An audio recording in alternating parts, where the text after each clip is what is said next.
Hello friends, welcome back to my channel social science learners together. Friends, I hope आप सब अच्छे होंगे, अच्छे से अपनी स्टडी कर रहे होंगे, अपनी फैमिली का ध्यान रख रहे होंगे। फ्रेंड्स, वीडियो की शुरुआत करने से पहले आप सबसे रिक्वेस्ट है कि जिन्होंने अभी तक मेरे चैनल को सब्सक्राइब किया है वो प्लीज़ वीडियो को सब्सक्राइब जरूर कीजिए, और अगर वीडियो अच्छा लगता है तो लाइक एंड शेयर ज़रूर कीजिए, क्योंकि हमारे चैनल का मोटिव ही है लर्न्स टुगेदर। कल जो हमने आपके साथ वीडियो शेयर की थी उसके साथ हमने ज्योग्राफी क्लास 9 का चैप्टर 4 डिस्कस किया था, क्लाइमेट, जिसमें हमने जलवायु क्या है, उस मौसम क्या है, जलवायु को प्रभावित करने वाले कारक, जिसमें हमने अक्षांश, तुंगता, वायु दाब एवं पवन तंत्र के बारे में डिस्कस किया था। आज की वीडियो में मैं आपके साथ शेयर करूंगी भारतीय मानसून के बारे में, कि भारतीय मानसून जो है वो किससे प्रभावित होता है, उस पर किस किस का प्रभाव पड़ता है, कैसा होता है।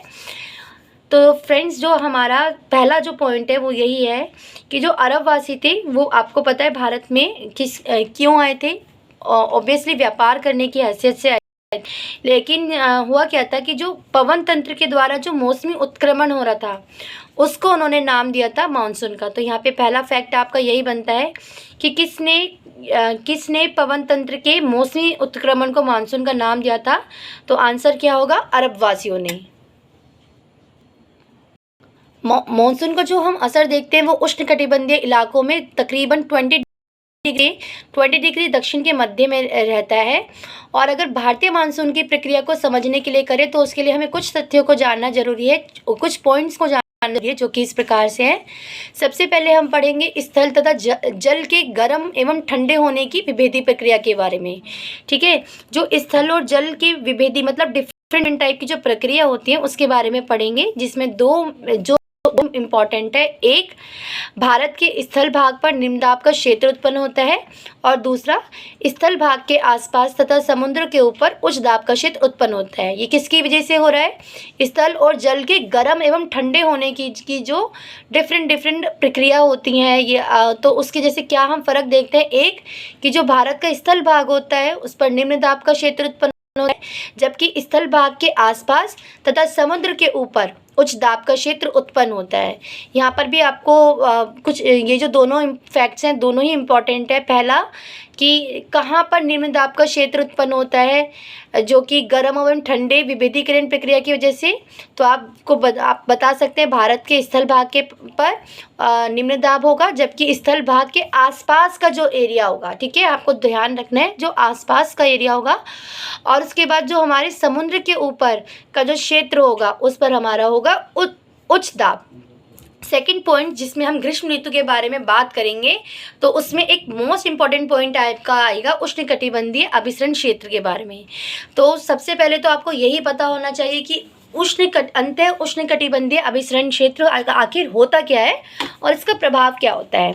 ठीक है, तो ये जो विषुवतीय, अगर हम अंतः उष्णकटिबंधीय अभिसरण क्षेत्र की बात करें तो जो हमारा विषुवतीय अक्षांश में क्या होता है कि एक विस्तृत और निम्न दाब का क्षेत्र होता है। ठीक है, विषुवतीय अक्षांशों में विस्तृत गर्त एवं निम्न दाब का ये क्षेत्र होता है। दूसरा पॉइंट इससे रिलेटेड इससे इम्पॉर्टेंट क्या है कि अंतः उष्णकटिबंधीय अभिसरण क्षेत्र में उत्तर पूर्वी तथा दक्षिण पूर्वी आपको दोनों डायरेक्शंस पर फोकस करना है। पहला उत्तर पूर्वी और दूसरा दक्षिण पूर्वी व्यापारिक पवनें आपस में मिलती हैं। ठीक है, ये मोस्ट इम्पॉर्टेंट पार्ट है कि ये जो हमारी उत्तर पूर्वी तथा दक्षिण पूर्वी व्यापारिक पवनें हैं वो आपस में कहाँ आकर मिलती है। तो वो कौन सा क्षेत्र होगा आपका? अंतः उष्णकटिबंधीय अभिसरण क्षेत्र। तीसरा, इस क्षेत्र से रिलेटेड इम्पॉर्टेंट फैक्ट क्या है कि ये जो इलाका होता है ना, जो ये क्षेत्र होता है, ये विषुवत वृत्त के तकरीबन समांतर होता है। ठीक है, बिल्कुल बराबर नहीं होता है बल्कि उसके समांतर होता है, उसके बराबर होता है। और फिर एक और फैक्ट इससे जुड़ा हुआ क्या है कि जो सूर्य की आभासी गति के साथ साथ यह क्षेत्र उत्तर या दक्षिण की तरफ खिसक जाता है। यानी कि जैसे जैसे सूर्य की गति होगी उसके साथ साथ ये या तो उत्तर की तरफ खिसकेगा या फिर दक्षिण की तरफ। और विषुवत वृत्त से 5 डिग्री उत्तर में स्थित होता है। तो फ्रेंड्स, ये जो हमने कुछ पॉइंट्स करे अंतः उष्णकटिबंधीय से रिलेटेड, इससे रिलेटेड डीएसएस पे भी कई बार क्वेश्चन आ चुके हैं, ठीक है। और इसके पर्टिकुलर हर पॉइंट को आपको ध्यान में रखना है। जैसे कि इसका एक पॉइंट बहुत इंपॉर्टेंट, व्यापारिक पवनें होती हैं वो किस क्षेत्र में आकर आपस में मिलती हैं, तो वो है अंतः उष्णकटिबंधीय अभिसरण क्षेत्र। और बेसिकली उन दिशा ये भी पूछ सकते हैं कि जो अंतः उष्णकटिबंधीय अभिसरण क्षेत्र है उसमें कौन कौन सी व्यापारिक पवनें आकर आपस में मिलती हैं, तो वो कौन सी हैं? एक उत्तर पूर्वी तथा दूसरी दक्षिण पूर्वी व्यापारिक पवनें। इसका प्रभाव क्या है? जब समर सीजन होता है, जब ग्रीष्म ऋतु होती है, क्या होता है कि जो अंतः उष्णकटिबंधीय अभिसरण क्षेत्र की स्थिति किसकी तरफ खिसक जाती है? गंगा के मैदान की तरफ खिसक जाती है। फ्रेंड्स, आप लोग देख रहे होंगे कि जलवायु चैप्टर के ही लगभग 3 से 4 आपके पास पार्ट्स आ चुके हैं। और आप सोच रहे होंगे कि इतने सारे पार्ट्स क्यों? क्योंकि ये जो जलवायु वाला चैप्टर है इसका आप ये लगा लीजिए, एक एक पॉइंट इम्पॉर्टेंट है, क्योंकि कहाँ से क्वेश्चन आ जाए कुछ पता नहीं होता, और इसलिए मैंने इसका एक भी पॉइंट ना करने की कोशिश की है। सो प्लीज़ फ्रेंड्स, आप सबसे फिर से मैं एक बार रिक्वेस्ट करूँगी कि जिन्होंने चैनल को सब्सक्राइब नहीं किया है वो प्लीज़ सब्सक्राइब कीजिए, क्योंकि एक वीडियो को बनाने के लिए ही बहुत हार्डवर्क मुझे करना पड़ रहा है। और आपके जब आप सब्सक्राइब करते हो ना, तो मुझे लगता है कि मेरी जो हार्डवर्क है कहीं ना कहीं बेनिफिट दे रहा है सबको, या सबके लिए कुछ ना कुछ कोई सीख दे रहा है। तो फ्रेंड्स, अभी हम जो बात करेंगे वो करेंगे अब तीसरा जो पॉइंट है जो भारतीय मानसून को प्रभावित करता है वो है मेडागास्कर, ठीक है। अब मेडागास्कर क्या है कि जो हिंद महासागर में अफ्रीका के पूर्वी तट पर, अगर आपको पता है ना हिंद महासागर, ये देखिए ये आपका यहाँ आपका हिंद महासागर होता है। तो जो हिंद महासागर हमारा कहाँ होता है? दक्षिण की तरफ। तो जो हिंद महासागर होता है वो कहाँ पर? हिंद महासागर में आपका मेडागास्कर है। मेडागास्कर हिंद महासागर के पूर्वी तट पर स्थित है, ठीक है। और मेडागास्कर से रिलेटेड भी आपको कुछ इंपॉर्टेंट फैक्ट्स मैं बता दूँ। मेडागास्कर विश्व का चौथा सबसे बड़ा द्वीप है। तो आप बताना चाहोगे? कमेंट करके जल्दी से बताइए कि विश्व का सबसे बड़ा द्वीप कौन सा है? जल्दी से कमेंट कीजिए।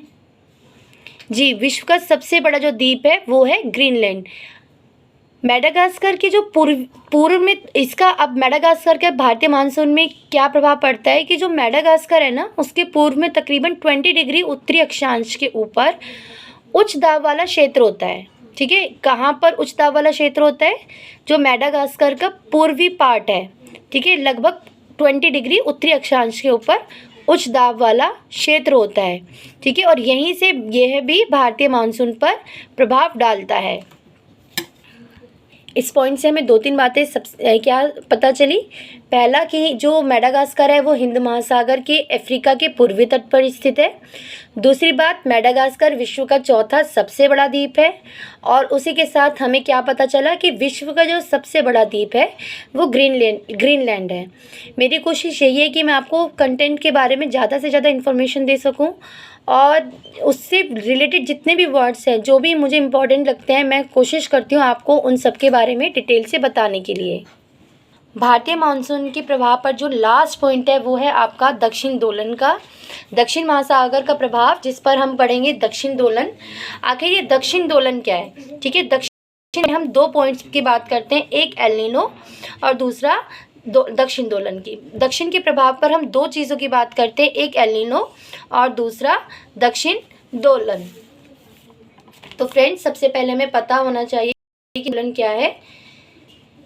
दक्षिण प्रशांत महासागर के उष्णकटिबंधीय पूर्वी भाग में उच्च दाब के दौरान हिंद महासागर के उष्णकटिबंधीय पूर्वी भाग में निम्न दाब होता है, ठीक है। अगर आप बात करेंगे हिंद महासागर के उष्णकटिबंधीय पूर्वी भाग की, तो वहाँ पर क्या होगा? निम्न दाब होगा। लेकिन कुछ विशेष वर्षों में वायु दाब की स्थिति उलट जाती है, यानी कि अब जो पहले थी उससे चेंज हो जाएगी और पूर्वी प्रशांत महासागर के ऊपर हिंद महासागर की तुलना में निम्न दाब का क्षेत्र बन जाएगा। यानी कि आप देख रहे हो ना, पहले जहाँ पर उच्च दाब था अब वहाँ पर क्या हो रहा है? निम्न दाब का क्षेत्र उत्पन्न हो रहा है। तो इसी अवस्था को क्या कहते हैं, इसी चेंज को हम क्या कहते हैं, दक्षिण दोलन। ठीक है, तो दक्षिण दोलन में हमने क्या चेंज देखा कि जहाँ पर पहले हिंद महासागर में उच्च दाब था, वहाँ पर अब दाब हो गया, और इसी चेंज को हमने क्या बोला, दक्षिण दोलन। अब क्या होता है कि जो उत्तरी ऑस्ट्रिया है एवं वहाँ जो वहाँ का प्रशांत महासागर के दाब के फर्क की गणना मॉनसून की तीव्रता के पूर्व अनुमान की जाती है। ठीक है, अब जो वहाँ का दाब का अंतर होता है वो ऋणात्मक हो जाता है, और इसका मतलब क्या होता है, इसका मतलब होता है वहाँ पर औसत से भी कम, बल्कि हम या यूँ कहें विलंब से आने वाला मानसून, यानी कि जो बहुत ज़्यादा कठिनाइयों से आता है। तो इसको एल नीनो दक्षिण दोलन से संबंधित एक लक्षण है, यानी कि हम इसको क्या नाम दे रहे हैं, एल नीनो दक्षिण दोलन, क्योंकि बेसिकली इस चेंज का जो फ़र्क है वो एल नीनो से है, और इस घटना को हम लोग क्या बोलते हैं, एल नीनो दक्षिण दोलन, जिसको इनसो भी बोला जाता है, ENSO।